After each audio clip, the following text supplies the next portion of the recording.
कोळिंद्रे पोशातवाडी श्री महालक्ष्मी यात्रेला सुमारे शेकडो वर्षांची परंपरा लाभली असून यापूर्वी सन 2005 साली यात्रा झाली होती, तर एकूण 21 वर्षांनी म्हणजेच 5 ते 8 मे 2026 अखेर यात्रा मोठ्या भक्तिभावाने संपन्न होत आहे। पूर्वजांपासून यात्रा साजरी होत असून तरीही यापूर्वी जाणकार यांच्या माहितीनुसार 1951 साली यात्रा झाली होती। त्यानंतर 1953, 1956, 1959, 1969, 1982, 2005 व आता 2026 साली यात्रा संपन्न होत आहे। लक्ष्मी मूर्तीची उंची प्रभावळसह 7 फूट असून सिंहावर आरूढ अशी लक्ष्मी मूर्ती आहे।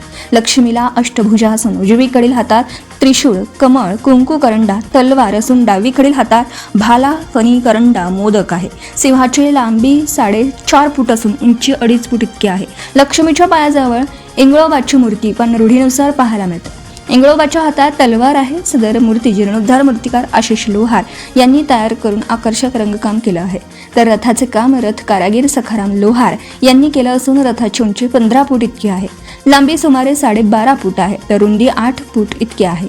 रथाला 4 चाके असून ती चाके जुन्या चाकांप्रमाणे नवीन सुंदर अशी चाके सखाराम लोहार यांनी बनवली आहेत। रथाच्या शिरोभागी मोर बसवण्यात आला असून मनमोहक असं रथाचं रंगकाम करण्यात आलं आहे।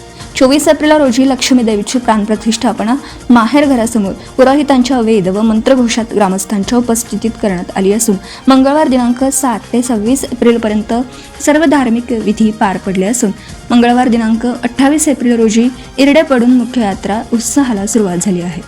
यावेळी देवीला सर्वजण पुरणपोळीचा नैवेद्य दाखवणार आहेत। देवीला साडी चोळीचा आहेर करण्यात येतो।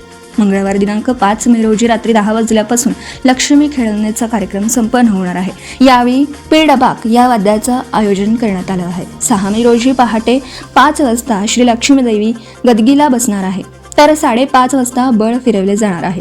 पहाटे 6:30 वाजता बळ पाडण्याचा कार्यक्रम होणार आहे। रात्री 9 वाजता खरीस शिंपणाचा कार्यक्रम होणार आहे। गुरुवार दिनांक 7 मे रोजी देवीची ओटी भरून मागणीचे दंडवत घातलं जाणार आहे। शुक्रवारी 8 मे रोजी ओटी भरण्याचा कार्यक्रम होणार आहे, तर सायंकाळी 4 नंतर लक्ष्मी भंडारणी व लक्ष्मी पाहून देण्याचा कार्यक्रम होणार आहे। यात्रा काळात विविध सांस्कृतिक कार्यक्रम व विविध स्पर्धा आयोजित केल्या आहेत, तर कोल्हापूर येथील ऑर्केस्ट्राचं आयोजन करण्यात आलं असून बाहेरून गावाला येणाऱ्या प्रत्येक रस्त्यावर वाहनांसाठी पार्किंगची व्यवस्था करण्यात आली आहे। श्री महालक्ष्मी यात्रेला आमच्या हार्दिक शुभेच्छा। श्री के.एल. कांबळे सर, सेवानिवृत्त मुख्याध्यापक, राहणार कोळिंद्रे।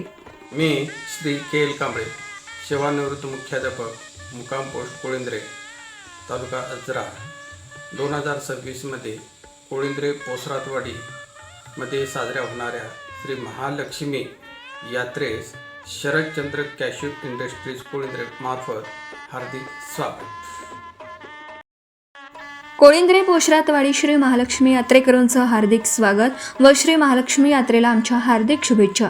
शुभेच्छुक श्री यशवंत तुकाराम पाटील, उपाध्यक्ष श्री महालक्ष्मी यात्रा कमिटी कोळिंद्रे पोशरातवाडी।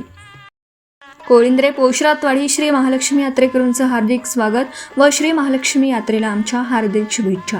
शुभेच्छुक श्री सुरेश शंकर सावंत, चेअरमन श्री हनुमान विकास सेवा संस्था मर्यादित कोळिंद्रे, सचिव श्री महालक्ष्मी यात्रा कमिटी कोळिंद्रे पोशरातवाडी।